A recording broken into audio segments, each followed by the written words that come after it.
মারপিট করা ঘোড়ার পিঠে। একদিন দেখিলাম দাদা এবং আমার বয়োজ্যেষ্ঠ ভাগিনেও সত্য স্কুলে গেলেন, কিন্তু আমি স্কুলে যাইবার যোগ্য বলিয়া গণ্য হইলাম না।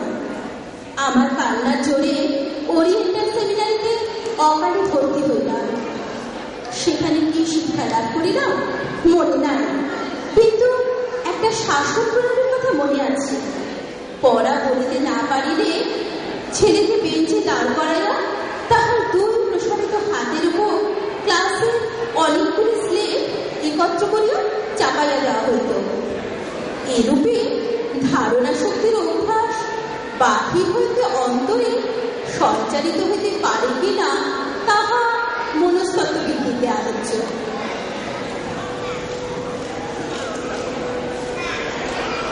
আমি যখন পাঠশালাতে যাই, আমাদের বাড়ির গলি দিয়ে 10টা বেলায় রোজ দেখতে পাই ফেরিওয়ালা যাচ্ছে ফেরি নিয়ে। চুরি চাই, চুরি চাই, সে হাতে চিনের পুতুল চুরিতে তার থাকে। যায় সে চলে যে পথে তা খুশি, যখন খুশি খায় সে বাড়িতে। 10টা বাজে, 10:30 বাজে, নাইকো তারা হয় বা পাচ্ছে দেরি। ইচ্ছে করে স্যালেড ফেলে দিয়ে অমনি করে বেড়াই নিয়ে ফেরি। আমি যখন আগে মেখে কালি ঘরে ফিরি 4:30 বাজে। কোথায় নিয়ে মাটি কোপায় মালি বাবুদের ওই ফুল বাগানের মাঝে। কেউ তো তাদের মানা নাহি করে, কোদাল পাছে পরে পায়ের পরে। গায়ে মাথায় লাগছে কত তুলো, কেউ তো এসে বকে না তার কাছে। মা তারে তো পড়ায় না সাফ জামা, 2 দিতে চায় না ধুলোবালি। ইচ্ছে করে আমি হতেন যদি বাবুদের ওই ফুল বাগানের মালিক। শিক্ষায় আমাদেরও মন কাটিতেছে না। আমাদের শিক্ষা প্রণালীতে কলের অংশই বেশি। যে ভাষায় আমাদের শিক্ষা সমাধান হয় সে ভাষায় প্রবেশ করিতে আমাদের অনেক দিন লাগে। ততদিন পর্যন্ত কেবল তাদের কাছে দাঁড়াইয়া হাতুড়ি পিটা এবং পুলক খোলা তত্ত্ব অভ্যাস করিতে প্রাণান্ত হইতে হয়।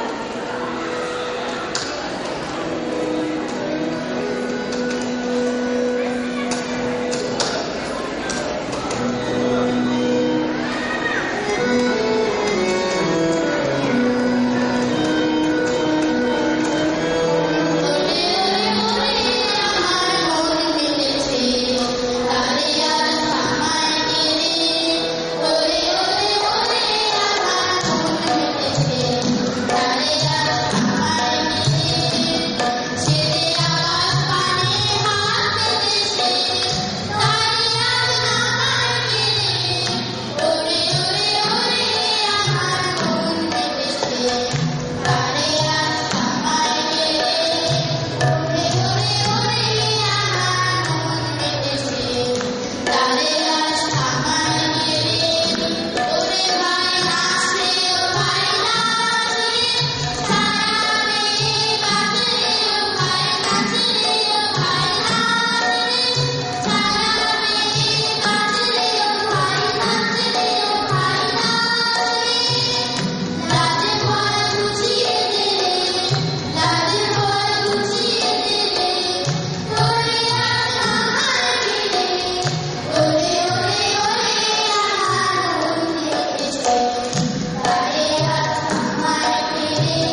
বলিলেন, এমন পাখি তো কাজে লাগে না, অথচ বনের ফল খাইয়া রাজহাটে ফলের বাজারে লোকসান ঘটা।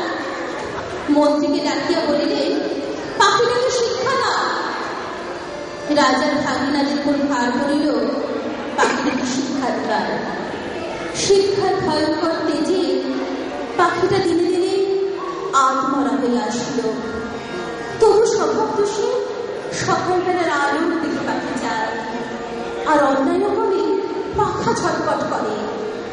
এমনকি একদিন দেখা যায় সে তার রোগা ঠোঁট দিয়া খাঁচার ছলা কাটিবার চেষ্টায় আছে।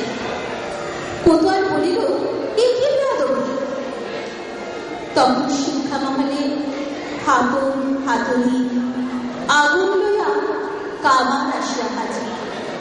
কি দমাদ্দম পিটানি! লোহার শিকল তৈরি হইল, পাখি ডানাও গেল কাটা।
অত্যন্ত বেদনার সঙ্গে আমার মনে এই কথাটি জেগে উঠেছিল, ছেলেদের মানুষ করে তোলবার জন্য যে একটা যন্ত্র তৈরি হয়েছে যার নাম স্কুল, সেটার ভিতর দিয়ে মানব শিশুর শিক্ষার সম্পূর্ণতা হতেই পারে না। এই শিক্ষার জন্য আশ্রয় দরকার, যেখানে আছে সমগ্র জীবনে সজীব প্রতিভা।